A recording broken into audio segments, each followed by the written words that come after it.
സുഹൃത്തുക്കളെ, അല്ലാഹു സുബ്ഹാനഹു വ തആല മാനവലോകത്തിൻ്റെ ഇഹപര വിജയത്തിനായി അവതരിപ്പിച്ചു തന്ന ഒരു ഗ്രന്ഥമാണ് പരിശുദ്ധ ഖുർആൻ എന്നുള്ളത്. അത് അല്ലാഹു സുബ്ഹാനഹു വ തആലയുടെ കലാമാണ്, അല്ലാഹുവിൻ്റെ സംസാരമാണ്. ലോകാവസാനം വരെ അതിൻ്റെ സംരക്ഷണം അല്ലാഹു തന്നെയാണ് ഏറ്റെടുത്തിട്ടുള്ളത്. നമ്മൾ ചിന്തിച്ചു നോക്കുക, ലോകത്ത് ഒട്ടേറെ ദൈവിക ഗ്രന്ഥങ്ങൾ എന്ന രൂപത്തിൽ ഒരുപാട് മതഗ്രന്ഥങ്ങളുണ്ട്. ലോകത്ത് ഒട്ടേറെ ഭരണഘടനകളുണ്ട്. ഒരു ഗ്രന്ഥവും അല്ലെങ്കിൽ ഒരു ഭരണഘടനയും അതിൻ്റെ A to Z മുഴുവനും മനഃപ്പാഠമാക്കുക എന്ന ഒരു സിസ്റ്റം ലോകത്ത് ഇന്ന് നിലനിൽക്കുന്നില്ല. നമുക്ക് ചിന്തിച്ചാൽ ആ കാര്യം വളരെ എളുപ്പത്തിൽ അറിയാം. ലോകത്തിലെ ഏറ്റവും വലിയ ജനാധിപത്യ രാജ്യമായ ഇന്ത്യയുടെ ഭരണഘടന, അതിൻ്റെ ഒരു ആർട്ടിക്കിൾ ലോക കോടതിയിൽ ചോദ്യം ചെയ്യപ്പെട്ടാൽ ആധികാരികമായി വിശദീകരണം നൽകുന്ന ഇന്ത്യയിലെ ഏറ്റവും വലിയ ഭരണഘടന വ്യാഖ്യാതാവ് അറിയപ്പെടുന്ന അഡ്വക്കേറ്റ് N.A. പാർക്കിവാല, അദ്ദേഹത്തിന് പോലും ഇന്ത്യൻ ഭരണഘടന മുഴുവനും അതിൻ്റെ A to Z മനഃപ്പാഠമുണ്ടായിക്കൊള്ളണമെന്നില്ല. അതേ സമയത്ത് പരിശുദ്ധ ഖുർആൻ 114 സൂറത്തുകളുണ്ട്.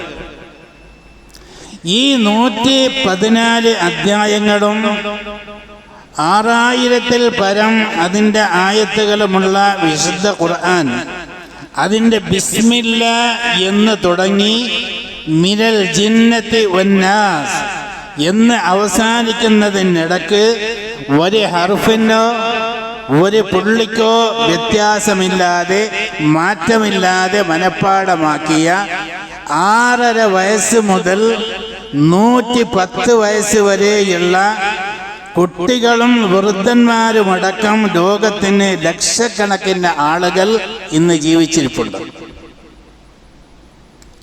അത് ഖുർആനിൻ്റെ മാത്രം പ്രത്യേകതയാണ്. പരിശുദ്ധ ഖുർആൻ നമ്മൾ ചിന്തിച്ചു നോക്കുക, പരിശുദ്ധ ഖുർആൻ ആരംഭിക്കുന്നത് ബിസ്മില്ലാ എന്ന് പറഞ്ഞുകൊണ്ടാണ്. അത് അവസാനിക്കുന്നതോ മിനൽ ജിന്നത്തി വന്നാസ് എന്ന് പറഞ്ഞുകൊണ്ടാണ് അവസാനിക്കുന്നത്. അതിൻ്റെ അർത്ഥം അള്ളാഹുവിൽ നിന്നാണ് പരിശുദ്ധ ഖുർആനിൻ്റെ തുടക്കം, അത് അവസാനിക്കുന്നത് മനുഷ്യൻ്റെ പേര് പറഞ്ഞുകൊണ്ടാണ്. അതിൻ്റെ അർത്ഥം അള്ളാഹുവിൽ നിന്ന് മനുഷ്യർക്ക് അവതരിപ്പിച്ചതാണ് ഈ പരിശുദ്ധ ഖുർആൻ എന്നാണ്. മനുഷ്യർക്ക് വേണ്ടിയാണ് അള്ളാഹു അത് നൽകിയത്. അള്ളാഹ് എന്ന് തുടങ്ങി മനുഷ്യൻ എന്ന് അവസാനിക്കുന്നതിനിടക്ക് 600-ൽ പരം സ്ഥലത്ത് അള്ളാഹു മനുഷ്യൻ എന്ന പ്രയോഗം ആ ഖുർആനിൽ പ്രതിപാദിച്ചിട്ടുണ്ട്. അപ്പോ മനുഷ്യനാണ് ഖുർആനിൻ്റെ സംസാര വിഷയം, പ്രമേയം മനുഷ്യനാണ്. അത് മാത്രമല്ല, ഖുർആനിലെ 2 സൂറത്തുകൾക്ക് മനുഷ്യൻ എന്ന പേരിലാണ് അതറിയപ്പെടുന്നത്. ഒന്ന് അൽ ഇൻസാൻ, ഒന്ന് അന്നാസ്. രണ്ടും മനുഷ്യൻ എന്ന അർത്ഥത്തിലാണ് ഉപയോഗിക്കുന്നത്. അപ്പോ അങ്ങനെ നോക്കുമ്പോൾ ഖുർആനിൻ്റെ ആദ്യത്തെ അക്ഷരം ബാ, അവസാനത്തെ അക്ഷരമാണെങ്കിലോ സീന്. അപ്പൊ ഈ ബാവും സീനും ചേർന്നാൽ ഒരു പദം എന്താണ് നമുക്ക് കിട്ടും? എന്താ? ബസ് എന്നുള്ള ഒരു പദം കിട്ടും. അതിൻ്റെ അർത്ഥം എന്താ? ഇത് മതി, അല്ലെ? ബസ് എന്ന് പറഞ്ഞാൽ ഇത് മതി. ബാ കൊണ്ട് തുടങ്ങുന്ന സീന കൊണ്ട് അവസാനിക്കുന്ന ഈ ഖുർആൻ ഇത് എല്ലാത്തിനും മതി. മനുഷ്യർക്ക് അവൻ്റെ ഐഹിക ജീവിതത്തിലും മതി, പാരത്രിക ജീവിതത്തിലും മതി. ആണിനും മതി, പെണ്ണിനും അത് മതി, ശരീരത്തിനും മതി, ആത്മാവിനും മതി, ഇരുട്ടിനും മതി, വെളിച്ചത്തിനും മതി, സന്തോഷത്തിനും മതി, ദുഃഖത്തിനും മതി, ആരോഗ്യത്തിനും മതി, രോഗമുള്ള അവസ്ഥയിലാണെങ്കിലും അത് മതി, പട്ടുമെത്തയിൽ കിടന്നാലും അത് മതി, ICUയിൽ കിടന്നാലും അത് മതി. ബസ് ഇതാണ് പരിശുദ്ധ ഖുർആനിന്റെ പ്രത്യേകത. പ്രിയപ്പെട്ടവരെ, ആ ഖുർആനുമായി നമുക്ക് നമ്മുടെ മനസ്സും ശരീരവും ചേർന്ന് നിൽക്കുന്നുണ്ടോ എന്ന് നമ്മൾ പരിശോധിക്കേണ്ടത് ആവശ്യമാണ്. ഖുർആനിനെ തന്നെ പരിചയപ്പെടുത്തിയത് എങ്ങനെയാണ്? അത് ഹുദയാണ്, അത് ശിഫയാണ്, അത് ഫുർഖാനാണ്. ഖുർആൻ ഓതുന്നതും അത് പഠിക്കുന്നതും അത് പഠിപ്പിക്കുന്നതും ഏറ്റവും വലിയ പുണ്യകരമാണ്, ഏറ്റവും വലിയ ഇബാദത്താണ്.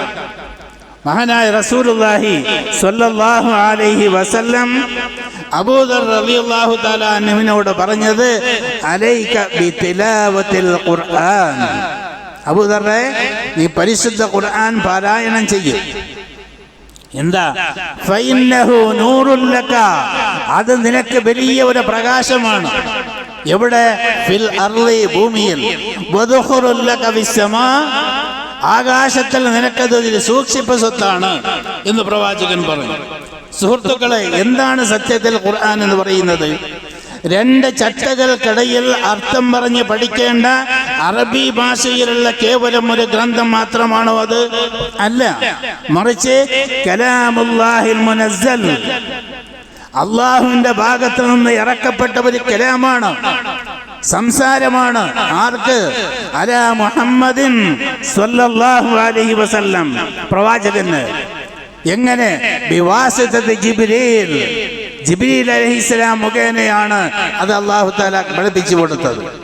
ഹൃദയത്തിലേക്ക് ആരും അറിയാതെ തൊട്ടടുത്ത് കിടക്കുന്ന, മടിയിൽ തലവെച്ച് കിടക്കുന്ന ആയിഷ ബീബി റളിയല്ലാഹു അൻഹാ, അവര് പോലും അറിയാതെ അള്ളാഹു നൽകിയ അവന്റെ സംസാരമാണ് പരിശുദ്ധ ഖുർആൻ എന്ന് പറയുന്നത്.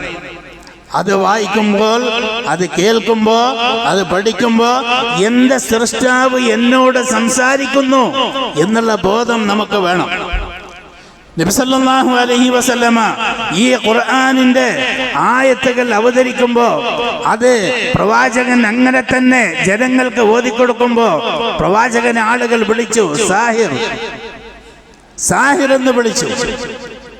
നമ്മുടെ ഖുർആൻ പഠിച്ചു, പാരായണം ചെയ്തു, അത് പഠിപ്പിച്ചു. ആരെങ്കിലും നമ്മുടെ സാഹിർ എന്ന് വിളിച്ചിട്ടുണ്ടോ? ഇല്ല. പിന്നെ എന്തുകൊണ്ട് പ്രവാചകനെ മാത്രം അങ്ങനെ വിളിച്ചു? പ്രവാചകന്റെ നാവിൽ നിന്ന് കേട്ട അതിന്റെ മാസ്മരിക ശക്തിയാണ് അതിന്റെ കാരണം. ആ ഖുർആൻ വല്ലാതെ ഒരു മാറ്റമുണ്ടാക്കി. അതുകൊണ്ടാണല്ലോ അവര് പറഞ്ഞത്, ലാ തസ്മഊ ലിഹാദൽ ഖുർആൻ വൽഗൗ ഫീഹി ലഅല്ലകും തഗ്ലിബൂൻ. സൂറത്ത് ഫുസ്സിലത്ത് 26 ആയത്ത് നമ്പർ. ഈ ഖുർആൻ നിങ്ങൾ കേൾക്കരുത്. നിങ്ങൾ ആ ഖുർആൻ കേൾക്കുമ്പോ ഒച്ചപ്പാടുണ്ടാക്കുക, പൂക്കി വിളിക്കുക, എന്തൊക്കെയാണ് അവർ പറഞ്ഞത് ഖുർആൻ കേൾക്കാതിരിക്കാൻ വേണ്ടി. അത്രമാത്രം മാസ്മരികതയായിരുന്നു പരിശുദ്ധ ഖുർആൻ. ആ മാസ്മരികതയെ കുറിച്ച് പഠിക്കാനോ ചർച്ച ചെയ്യാനോ സമൂഹത്തിനോ സമുദായത്തിനോ ഇന്ന് നേരമില്ലാതെ പോയിരിക്കുന്നു. പ്രിയപ്പെട്ടവരും, മഹാനായ ഉമർ ഇബ്നുൽ ഖത്താബ് റളിയല്ലാഹു അൻഹുവിന്റെ ചരിത്രം നമുക്കറിയാമല്ലോ. മഹാനായ ഉമർ റളിയല്ലാഹു തആല അൻഹു ഇസ്ലാം സ്വീകരിച്ചു. അതിന് കാരണമെന്താ?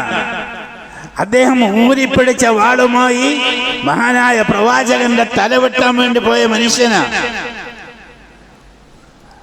ഊരിപ്പിടിച്ച വാളുമായി പ്രവാചകന്റെ തലയെടുക്കാൻ പോകുന്ന സമയത്ത് ആളുകൾ പറഞ്ഞു, ഉമറെ, മുഹമ്മദിന്റെ തലയല്ല എടുക്കേണ്ടത്, നിന്റെ പെങ്ങളെ വീട്ടിൽ പോയി ഫാത്തിമയുടെയും ആ ഫാത്തിമന്റെ ഭർത്താവ് നിന്റെ അളിയന്റെ തലയുമാണ് വെട്ടേണ്ടത്. ഉമർ ഓടി വീട്ടിലേക്ക്. പരിശുദ്ധ ഖുർആനിന്റെ ശബ്ദമാണ് കേട്ടത്. ഉമർ വരുന്നുണ്ട് എന്നറിഞ്ഞ് ആ ഫാത്തിമ വല്ലാതെ പേടിച്ചു പോയി. ഊരിപ്പിടിച്ച വാളാണ് കയ്യിലുള്ളത്, മൂർച്ചയുള്ള വാളാണ് കയ്യിലുള്ളത്. അറബികൾ ഉറയിൽ നിന്ന് വാളെടുത്താൽ ഒരുത്തനെ കൊല്ലാതെ ആ വാളിൽ രക്തം പുരളാതെ ആ ഉറയിലേക്ക് അവർ തിരിച്ചിടുകയില്ല. അതാണ് അറബികളുടെ സ്വഭാവം. ഫാത്തിമ വല്ലാതെ പേടിച്ചു പോയി. ഫാത്തിമയെ തല്ലി ഉമർ. ഫാത്തിമയോടത് കൊടുക്കാൻ ആവശ്യപ്പെട്ടു. ഫാത്തിമ കൊടുത്തില്ല. ഫാത്തിമ അത് കൊടുത്തില്ല. മഹാനായ ഉമർ ഇബ്നുൽ ഖത്താബ് റളിയല്ലാഹു തആല അൻഹുവിന്റെ മനസ്സിനെ ക്രമേണ ആ പരിശുദ്ധ ഖുർആനിന്റെ ആയത്തുകളെ ശാന്തമാക്കി, തണുപ്പിച്ചു കളഞ്ഞു. പ്രിയപ്പെട്ടവരെ, ആരാണ് ഉമറിനെ ശാന്തമാക്കിയത്? പരിശുദ്ധ ഖുർആനിന്റെ ആയത്തുകളല്ലേ. ത്വാഹ മാ അൻസൽനാ അലൈക്കൽ ഖുർആന ലിതശ്ഖാ ഇല്ലാ തദ്കിറതൻ ലിമൻ യഖ്ശാ. സൂറത്ത് താഹ 1, 2, 3 ആയത്തുകൾ. ഇതാണ് ഉമറിനെ ശാന്തമാക്കിയത്. എന്ത് മാസ്മരികതയുള്ള വചനങ്ങളായിരുന്നു അത്! ഉമർ റളിയല്ലാഹു തആല അൻഹു പ്രവാചകന്റെ നാവിൽ നിന്ന് ഖുർആൻ കേട്ടിട്ടില്ല, ഖുതുബകൾ കേട്ടിട്ടില്ല, ക്ലാസുകൾ കേട്ടിട്ടില്ല. അതായിരുന്നു പ്രിയപ്പെട്ടവരെ ആ പരിശുദ്ധ ഖുർആനിന്റെ ശക്തി എന്ന് പറയുന്നത്. അങ്ങനെയാണ് ഒരുപാട് ആളുകൾ ആ പരിശുദ്ധ ഖുർആനിലൂടെ മാറ്റമുണ്ടായത്. അങ്ങനെയാണല്ലോ. നമുക്കറിയാം, പരിശുദ്ധ ഖുർആൻ അവതരിക്കുന്ന സമയത്ത് ആ അറബി സമൂഹം എങ്ങനെയുള്ള ആളുകളായിരുന്നു?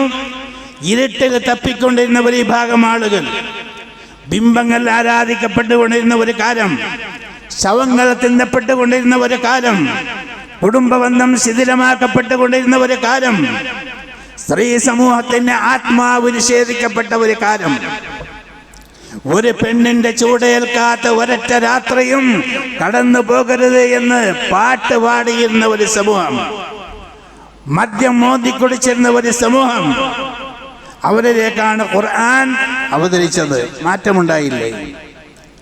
മാറ്റമുണ്ടായില്ലേ പ്രിയപ്പെട്ടവരെ? ആ സമൂഹത്തിന് അവരേക്കാണ് ഖുർആൻ അവതരിച്ചത്.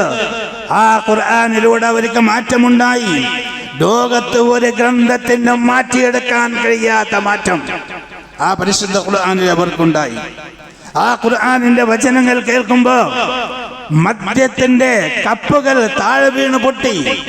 പല ആളുകളും പെണ്ണിനെ വിട്ടോടി ഖുർആനിന്റെ ആയത്ത് കേട്ടപ്പോ. ഇത്രക്കും മഹത്തായ ഒരു ഗ്രന്ഥത്തെ മാറ്റിവെച്ച് പ്രിയപ്പെട്ടവരെ, നമുക്ക് എങ്ങോട്ടാ പോകാനുള്ളത്? നമുക്ക് എങ്ങോട്ടാ പോകാനുള്ളത്? അത് അള്ളാഹുവിന്റെ ശക്തമായ ഒരു കയറാണ്. അത് യുക്തിമുക്തായ ഉത്ബോധനമാണ്. അത് ചൊവ്വായിരിക്കുന്ന മാർഗമാണത്. മനുഷ്യ മനസ്സിനെ വഴിതെറ്റിക്കാത്ത ഗ്രന്ഥമാണത്. നാവിന് തെറ്റുപറ്റാത്ത ഗ്രന്ഥമാണത്. പണ്ഡിതന്മാർക്ക് പഠിച്ചിട്ടും കൊതിതീരാത്ത ഗ്രന്ഥമാണത്. തീർന്നില്ല. അതിന്റെ അതിശയങ്ങൾ ഒരിക്കലും അവസാനിക്കുകയില്ല. ഇത് സമിഅതുഹു ഹത്താ ഖാലു ഇന്നാ സമിഅനാ ഖുർആനൻ അജബാ. മഹാനായ പ്രവാചകന്റെ നാവിൽ നിന്ന് ജിന്നുകൾ പരിശുദ്ധ ഖുർആനിന്റെ വചനങ്ങൾ കേട്ടപ്പോ ആ ജിന്നുകൾ പോലും പറഞ്ഞുപോയി, ഇന്നാ സമിഅനാ ഖുർആനൻ അജബാ. അത്ഭുതകരമായ ഒരു ഖുർആനാണ് ഞങ്ങൾ കേട്ടിരിക്കുന്നത്. ഞങ്ങൾ അതിൽ വിശ്വസിക്കുന്നു. ഞങ്ങൾ അല്ലാഹുവിൽ ഒരാളെയും പങ്കു ചേർക്കുകയില്ല എന്ന് ജിന്നുകൾ ഒന്നടങ്കം പറഞ്ഞുപോയി. പ്രിയപ്പെട്ടവരെ, ഇത്ര കാലം ആ പരിശുദ്ധ ഖുർആൻ നമ്മുടെ കയ്യിലുണ്ടായിട്ട് ഒരിക്കലെങ്കിലും പറയാൻ നമുക്ക് തോന്നിയിട്ടുണ്ടോ? നമുക്ക് തോന്നിയിട്ടുണ്ടോ? അതാണ് ഖുർആനിന്റെ പ്രത്യേകത. അതിന് എന്ത് വേണം? ജീവിതത്തിൽ ആ ഖുർആൻ കൊണ്ട് വിപ്ലവം ഉണ്ടാക്കാൻ കഴിയണം. പ്രിയപ്പെട്ടവരെ, വിപ്ലവം ഉണ്ടാകണം ജീവിതത്തിൽ. അത് വിപ്ലവം ഉണ്ടാകണമെങ്കിൽ എന്ത് വേണം? ജീവിച്ചിരിക്കുന്ന ആളുകൾക്ക് ഓതി കൊടുക്കണം. ഖുർആൻ പറയുന്നത് അങ്ങനെയാണ്. ജീവിച്ചിരിക്കുന്ന ആളുകൾക്ക് മുന്നറിയിപ്പ് നൽകാനാണ് പരിശുദ്ധ ഖുർആൻ അല്ലാഹു തആല അവതരിപ്പിച്ചത്. അത് മരിച്ചവർക്ക് ഓതി കൊടുക്കാനുള്ളതല്ല, മന്ത്രിച്ച് ഊതിക്കെട്ടാനുള്ളതല്ല, പിഞ്ഞാണത്തിൽ എഴുതി കുടിക്കാനുള്ളതല്ല. പ്രിയപ്പെട്ടവരെ, ജീവിതത്തിൽ ജീവിച്ചിരിക്കുന്ന ആളുകൾക്ക് ഓതിക്കൊടുക്കാനും അവർക്കത് മാറ്റമുണ്ടാക്കാൻ വേണ്ടിയാണ്. മരിച്ചവരുടെ അടുക്കൽ പരിശുദ്ധ ഖുർആൻ ഓതിയാൽ എന്താ സംഭവിക്കുക? മരിച്ചവന്റെ അടുത്ത് നിന്നിട്ട് ഓതാം, അഫലാ യൻദുറൂന ഇലൽ ഇബ്ലി കൈഫ ഖുലിഖത്. മനുഷ്യ, ഒട്ടകം കണ്ടിട്ടില്ലേ എന്ന് മനുഷ്യനോട്, ആ മയ്യത്തിനോട് ചോദിച്ചാൽ അവനിക്ക് എന്ത് ഒട്ടക? ആകാശം കണ്ടിട്ടില്ലേ? ഈ മരിച്ചു കിടക്കുന്ന മനുഷ്യന് എന്ത് ആകാശ, എന്ത് ഭൂമിയാ, എന്ത് പർവ്വതമാണ്? പ്രിയപ്പെട്ടവര്, നമ്മൾ ആലോചിച്ച് നോക്കൂ. ഈ പരിശുദ്ധ ഖുർആനിന്റെ ഇന്ന് നമ്മുടെ കയ്യിലുണ്ടായിട്ടും ആ പരിശുദ്ധ ഖുർആനിൽ നമ്മൾ വേണ്ടാന്ന് വെക്കുന്നുണ്ടെങ്കിൽ, ഇസ്ലാമിന്റെ പുറത്തുള്ള ആളുകൾ പോലും പരിശുദ്ധ ഇസ്ലാമിനെ ഇന്ന് പ്രശംസിച്ചു കൊണ്ടിരിക്കുകയാണ്. നിങ്ങൾക്കറിയില്ലേ, കഴിഞ്ഞ ചെറിയ പെരുന്നാളിന് ഒരു ക്രിസ്ത്യൻ സുഹൃത്ത് ഒരു കുറിപ്പ് എഴുതുകയുണ്ടായി. അദ്ദേഹം ആ കുറിപ്പിൽ പറയുന്നത് എന്താ അറിയോ? കേരളത്തിൽ വലിയ ഒരു ആഘോഷമാണ് ഓണം എന്ന് പറയുന്നത്. ആ ഓണത്തിന് 970 കോടി മദ്യമാണ് കുടിച്ചു തീർക്കുന്നത്. അത്ര 970 കോടി മദ്യം. ഹൈന്ദവ ഗ്രന്ഥത്തിലൊന്നും മദ്യം കുടിച്ച് ആഘോഷിക്കണമെന്ന് ഒരു ഗ്രന്ഥത്തിലും പറഞ്ഞിട്ടില്ല. ക്രിസ്മസിന് 330 കോടി മദ്യമാണ് ചെലവഴിക്കപ്പെടുന്നത്. 330 കോടി. ദീപാവലിക്കോ 7000 കോടിയുടെ പട്ടാക്കിയാണ് മനുഷ്യൻ പൊട്ടിച്ചു തീർക്കുന്നത്. എത്ര? 7000 കോടി. അതിൽ കേരളത്തിൽ 500 കോടിയാണെന്ന് ആ മനുഷ്യൻ പറയുന്നു. ഇതിൻ്റെ ഇടയിൽ അദ്ദേഹം എഴുതുകയാണ്, ഇതിൻ്റെ ഇടയിൽ ആരും ശ്രദ്ധിക്കാതെ പോയ ഒരു വിപ്ലവം ചെറിയ പെരുന്നാളിന് നടന്നു. എന്താ? ക്രിസ്മസിന് മദ്യത്തിന് ചെലവാക്കുന്ന പണത്തിന് സമാനമായ ഒരു തുക മുസ്ലിമീങ്ങൾ ഫിത്ർ സക്കാത്ത് നൽകി ആഘോഷിക്കുകയുണ്ടായി എന്ന് അദ്ദേഹം പറയുന്നു. നിങ്ങൾ ആലോചിച്ച് നോക്കൂ.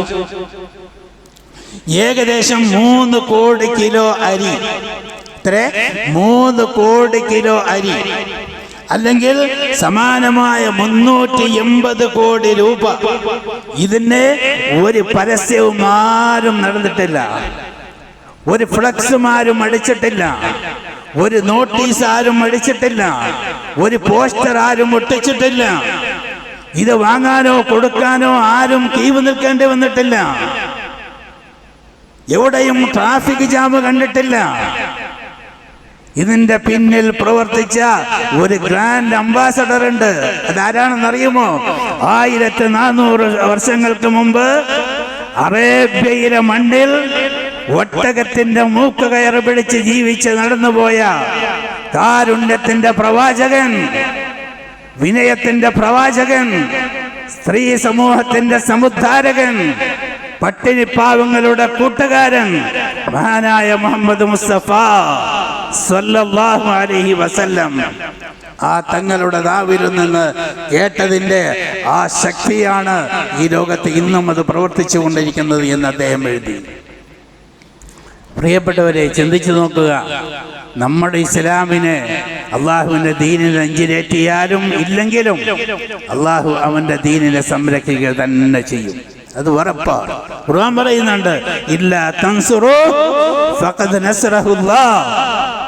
നിങ്ങൾ അള്ളാഹുവിന്റെ ദീനിനെ സഹായിച്ചില്ലെങ്കിലും അള്ളാഹുവിന്റെ ദീനിനെ വേണ്ട നോക്കൂല, അള്ളാഹ് സഹായിക്കും, അത് ഉറപ്പാണ്. അതുകൊണ്ട് പ്രിയപ്പെട്ടവരെ, ആ പരിശുദ്ധ ഖുർആനിലേക്ക് നമ്മൾ മടങ്ങുക. ആ ഖുർആനിലേക്ക് നമ്മൾ മടങ്ങുക. അത് ജീവിതത്തിന്റെ ഐശ്വര്യമാണ് പ്രിയപ്പെട്ടവരെ, ജീവിതത്തിന്റെ ഐശ്വര്യമാണ് ദുനിയാവിലും ആഖിറത്തിലും. സർവശക്തനായ റബ്ബ് സുബ്ഹാനഹു വ തആല ആ പരിശുദ്ധ ഖുർആനിലേക്ക് മടങ്ങി അത് ജീവിതത്തിന്റെ ഭാഗമാക്കിയെടുക്കാൻ അള്ളാഹു നമുക്കെല്ലാവർക്കും തൗഫീഖ് നൽകി അനുഗ്രഹിക്കുമാറാകട്ടെ.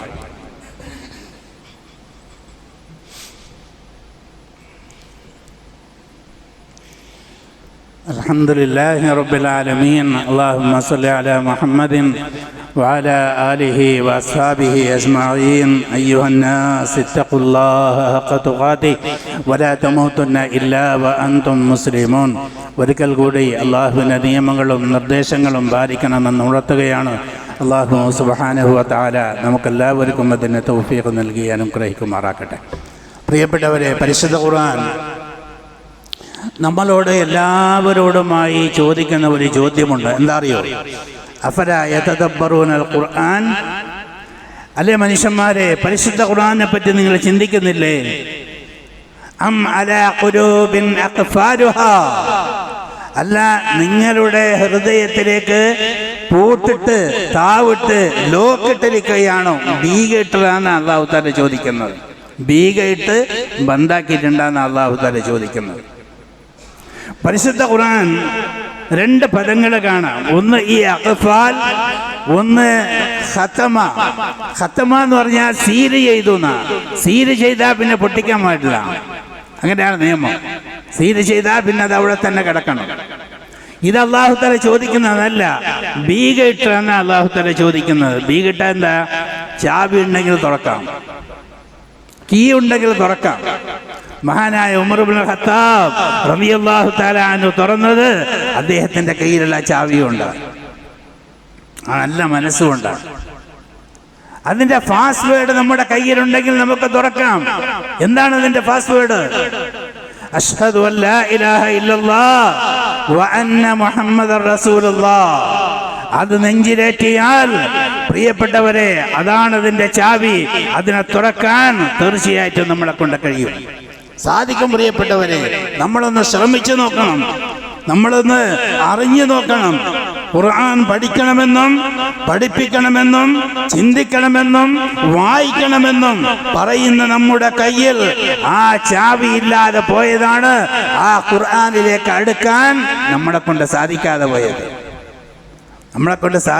പോയത്. അതുകൊണ്ടാണ് പ്രിയപ്പെട്ടവര്, ഇൽമ കിട്ടാൻ എന്തെല്ലാം മാർഗങ്ങളാണ് എന്നുള്ളത് പരിശുദ്ധ ഖുർആൻ ചോദിക്കുന്നുണ്ട്. വലഖദ് യസ്സർനൽ ഖുർആൻ. ഖുർആൻ നിങ്ങൾക്ക് എളുപ്പമാക്കി തന്നിരിക്കുന്നു.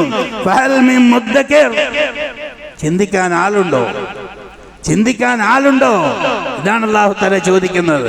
ആരോടാ ചോദിക്കുന്നത്? നമ്മളോടാ. നമ്മളെന്താ പറയേണ്ടത് അല്ലാഹുവിനോട്? ചിന്തിക്കാൻ ഞാൻ തയ്യാറില്ല റബ്ബേ എന്നാണോ?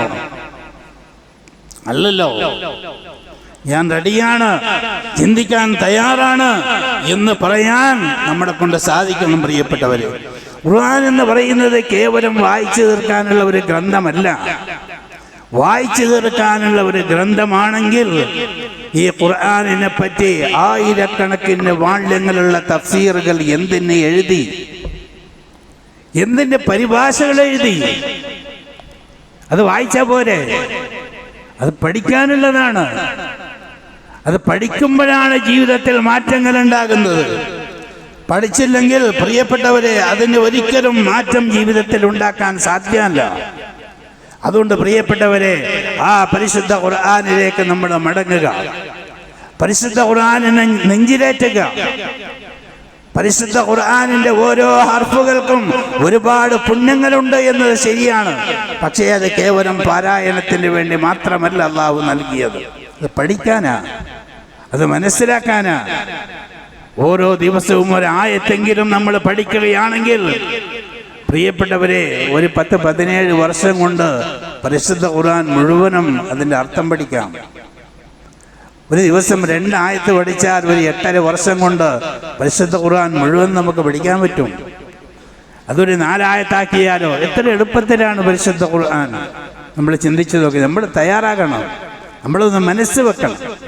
അല്ലാഹു സുബ്ഹാനഹു വ തആല അങ്ങനെ മനസ്സ് വെച്ച് ആ പരിശുദ്ധ ഖുർആനിനെ നമ്മുടെ ജീവിതത്തിന്റെ ഭാഗമാക്കിയെടുത്ത് അത് പഠിക്കാനും വായിക്കാനും ഇസ്ലാമിനെ കുറിച്ച് മനസ്സിലാക്കാനുമുള്ള തൗഫീഖ് സർവശക്തനായ അല്ലാഹു സുബ്ഹാനഹു വ തആല നമുക്കെല്ലാവർക്കും നൽകി അനുഗ്രഹിക്കുമാറാകട്ടെ. പ്രിയപ്പെട്ടവരെ, എപ്പോഴാണ് മരണം സംഭവിക്കുക എന്ന് നമുക്കറിയില്ല.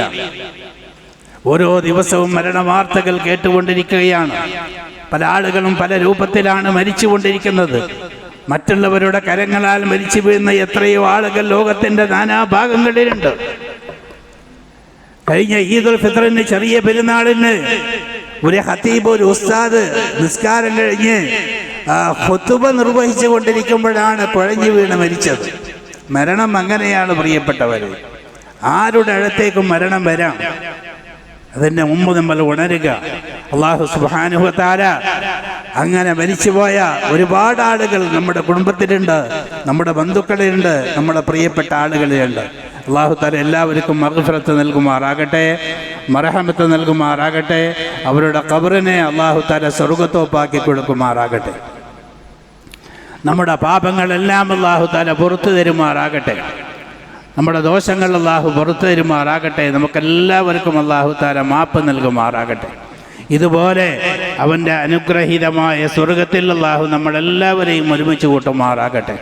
നമ്മുടെ എല്ലാ രോഗങ്ങൾക്കും അല്ലാഹു തആല ശിഫ നൽകുമാറാകട്ടെ. എത്രയോ ആളുകൾ വീട്ടിലുണ്ട്, രോഗികളായി കിടക്കുന്നവർ, ഹോസ്പിറ്റലിൽ കിടക്കുന്നവർ, ദുആ കൊണ്ട് വസിയ്യത്ത് ചെയ്തവരുണ്ട്. അല്ലാഹു തആല എല്ലാവർക്കും ആശ്വാസം നൽകുമാറാകട്ടെ, സമാധാനം നൽകുമാറാകട്ടെ.